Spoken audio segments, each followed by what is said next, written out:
Welcome to Real Estate in Real Time. I'm your host, Woody Zimmerman, here with Mark Skabowski of Remax Lakes. Welcome to the show. Here we are. Morning. Good morning, and today we're going to talk about the steps to get into the house of your dreams. Yeah, as a buyer. As a buyer, right? I mean, we've had a lot of discussion about, sellers, the market's changing. So from a buyer's perspective, do you need to adjust? Well, it's going back to where it was a few years ago. We're starting to see that trend. I mean, buyers are beginning to get a little bit of power back. The last couple of years they had no power. Yeah. Stuff came on. They had, when I say power, no leverage, no negotiating ability. It was like, here it is, take it or leave it. Yeah. Right? Yeah. So buyers were kind of Yeah. taking it or leaving it. Yeah. They wanted it. How bad did you want it? Yeah. Still that case in certain price ranges. With certain properties, there's always going to be some of that. But the market's going back to a more normal, when I say normal, what we were used to in between the crash of 0809 Yeah. and when COVID hit, in 20. So for that period of time, buyers and sellers, there was negotiation that took place. There were maybe some changes in the purchase agreements where sellers were willing to give some concessions to buyers. Okay. They're willing to pay some closing costs. Are we seeing that again? Yes, we are. I've written in numerous contracts and I've seen numerous contracts here, recently. Maybe not as much as what they once were, so they're kind of edging up, but you're seeing to where sellers are willing to make some of those concessions. Now, they're probably not going to be willing to make those concessions the first day it's on the market. Yeah, right. Yeah. For buyers, it's not there. It's not like, okay, I now have the power, and I can do whatever I want to do. That's not the case. It still takes two to tango. The seller has to agree with whatever you're proposing. But in the first day or so on the market, it's still not the best time to go in and say, well, I want you to take 10% off and I want you to pay all my closing costs and blah, blah. Yeah. Not going to happen. No. But if the house is on the market for 30 days, Okay. it's in all likelihood the sellers, they've got it listed, they want to sell. They're more willing to negotiate. They're more likely to accept perhaps some concessions. So, as a buyer, just be aware of that. That's all I'm saying. It's actually a positive time for you. The negative on the buying right now is just interest rates. But as we've talked about, interest rates are still not outrageous. None of the folks that are buying today want to hear the fact that when I bought my first house, rates were X. When I did this, just like when I make fun of grandpas and grandmas and moms and dads saying, the way I did it, I'd take 10%. They don't want to hear it from us either.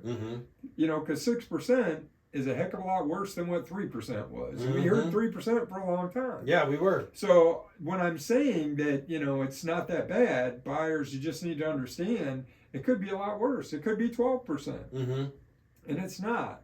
So you still have to examine your why. Why am I buying? So that, hey, I just want to take advantage of the market is gone, because there's no taking advantage of the market right now, even at 3%. Money is not that cheap anymore. Right. If it's costing you 6% to buy, it's not that inexpensive. It makes you make a better decision. And that's a good thing for the health of the market, I think, long term. So, the negative for buyers is if you're not owning, rents are increasing dramatically. They're still going up. They are going up. They're still going up, and part of the reason for that is the cost of financing for those landlords has gone up. And property taxes? And property taxes have gone up, utilities have gone up, everything's gone up. It can't be the same as it was 10 years ago. It's not going to be the same as it was 10 years ago. So the best thing that a buyer can do to hedge against that is to get into a fixed rate loan for an extended period of time and build some equity in that house that they purchase. Don't sit and wait, and I know a lot of people say, oh, the market's going to crash, we're going to see prices fall off, and I don't anticipate that. No. I just don't. Can anybody predict it? Who could have predicted, the 1,300 point drop in the stock market that we had, this week? Who could have predicted that? No. You didn't expect that. Now, a lot of fluctuation, but the housing prices, I'm not predicting we're going to see that drop off. Now, could it happen? Absolutely. But I just don't expect to see that, at least not in 2022 and not into 2023. There is still such strong demand. There is still such low unemployment. You're still seeing people in the workplace. We're not in a recession, so to speak. Maybe statistically we'll get to that. Yeah. But the economy's still booming along. So there's still high demand, wages are there, people want to buy. So if you're looking to buy, it's still a good time to get out there. Just be aware, take advantage of the situation of the current market conditions. So what about inventory? Because that's been an issue for the longest time, and that has driven prices up. Are we seeing more inventory or what? In pockets, you're seeing more inventory, but the thought was new construction was going to get us out of this. But rising costs for builders, the inflation, the affordability thing comes back. Yeah. Their rising costs have decreased the number of new builds that are out there. Housing, new building permits are down. Well, if you don't know if you can sell it or not, and it's costing you more money, because whether you know it or not, buyers or listeners, builders are financing to build those houses, right? They're taking loans to buy that stuff, and they're paying higher interest, and they're going to pass that cost along. Of course. Because they're going to want to get their profit out of it. Yeah. So, but overall inventory, we're seeing more homes hit the market than what we did last year. Okay. It's not a 30% increase, but there's more homes hitting the market every day than there were last year. All right, so we're going to talk more coming up here about getting into the home of your dreams and the current market conditions that we've got going on right now. You're listening to Real Estate in Real Time. Welcome back. You're listening to Real Estate in Real Time. I'm Woody Zimmerman here with Mark Skabowski of Remax Lakes, and we're talking about the current market conditions and as a buyer, what you need to do to be prepared to get into that home of your dreams. Yeah, so one thing that's never changed is get that pre-approval. Yeah, that's a big one. Even when it was hot, now you still need to get a pre-approval. More important now than ever before. You may not have as much competition, but you still want to put a strong foot forward when you go and submit an offer. I had one this week. It was a newer listing that we put on the market. A whole 4 hours, and we got an offer on the house. Wow. In 4 hours, and the folks had a house to sell that they had an accepted offer on it, but it was a for sale by owner. So they didn't have an agent managing that side of their transaction. Okay. We knew nothing about that other transaction. What do they have to sell? Has a buyer got anything to sell? Are they pre-approved? So working with an agent, at least you've got somebody managing that transaction, right, that's involved in that process. And I tell you, my seller was just concerned. They were like, you know what? I wouldn't do this on my own. No. And I don't know that I'm on the market one day and I want to put my house out there and have something go south, and now I'm 30 days in and something I had no control over. So accepting a contingent offer, they were not willing to do it. Whether it was listed with an agent or not, they wouldn't have done it. They were not interested in doing that. So, buyers, if you don't have anything to sell, you're in a good position. Recognize that as a strength, right? You don't have a house to sell. If you do have a house to sell, I met with another young couple that they are actually checking in to see if they can buy without having their house sold, because that puts them in a better position to buy. If you're talking to that seller, hey, it's not contingent on selling mine. Yeah. I'm going to do this. Now, not everybody can do that. I understand that, but there are programs that perhaps you can do. I'm closing one here shortly that the buyer did a bridge loan. So they need to sell their house, but their lender is giving them a loan so that they can purchase this one, and then when they sell their other one, they pay that bridge loan. Yeah, right. And we haven't talked about bridge loans for a long time.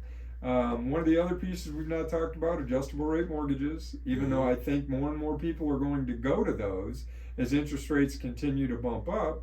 As a buyer, just understand an adjustable rate mortgage is exactly what it is. It's an adjustable rate mortgage. You're not fixing for 30 years your rate. You're fixing for a 5-year period or a 7-year period your interest rate, lower than what you can get a 30-year fixed right now. Right. But at the end of that 5-year or 7-year term, your rate's going to change. And then it fluctuates annually. Every year it fluctuates.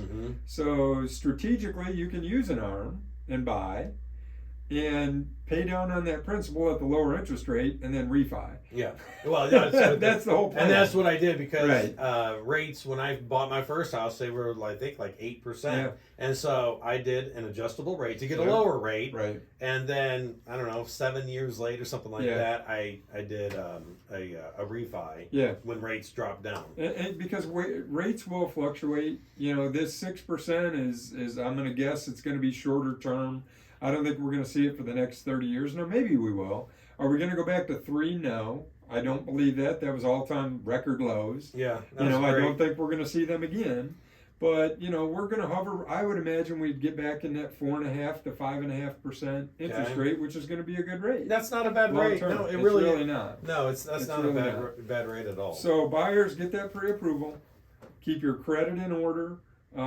Be realistic about what you're looking for. Have specifics for what you're looking for. I've got somebody looking throughout the state of Indiana.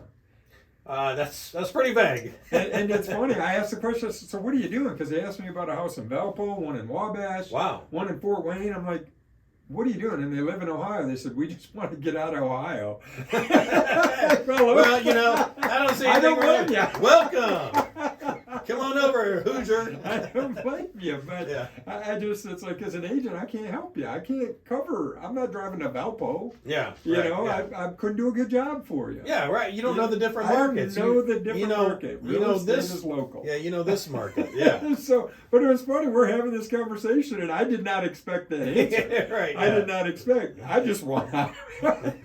Yes. I don't want to be a Buckeye anymore. Well, which I don't blame them. I don't blame them either. Oh God, we'll see what happens. We'll be now. attacked. Yeah. Maybe we'll get some more views on YouTube. Yeah, maybe. Some Buckeyes will be chasing us down. But bottom line, it hasn't changed for a buyer. Be ready to buy. Know your why. Why are you moving? Yeah. Have that pre-approval and work with an agent. They can guide you through the process. If you only do it once in a blue moon, Yeah. work with somebody that's experienced and does it for a living. Well, in Let's a put it market way. that is changing as much as this market has changed over these past 3-4 years, I wouldn't want to do it alone. I would not. It would be daunting. Yeah. It would be daunting. And the stack of paper that you sign, and I don't know, it's like every time I do that, it's like the title person is just, and this is this, okay, sign. Yeah. And this is this, sign, Yeah. sign. It's a lot of paperwork, and I would just be afraid I'd mess something up. Well, yeah, and I guess the last point I want to make: when you're a buyer, you are signing a binding contract. Yes. Binding contract. It's not just maybe, because you're impacting not only your life, you're impacting perhaps other transactions down the road. The ramifications can be really bad if you I'm changing my mind. Yeah. And out. Make sure what you're doing when you do it. Yeah. That's all I would say. All right. Very good. Mark, your contact information? Sure. Website's lakes-realtors.com. Phone number's 574-834-1233. All right. Very good. If you have any questions for Mark, make sure you reach out. You've been listening to Real Estate in Real Time. Have yourself a wonderful weekend.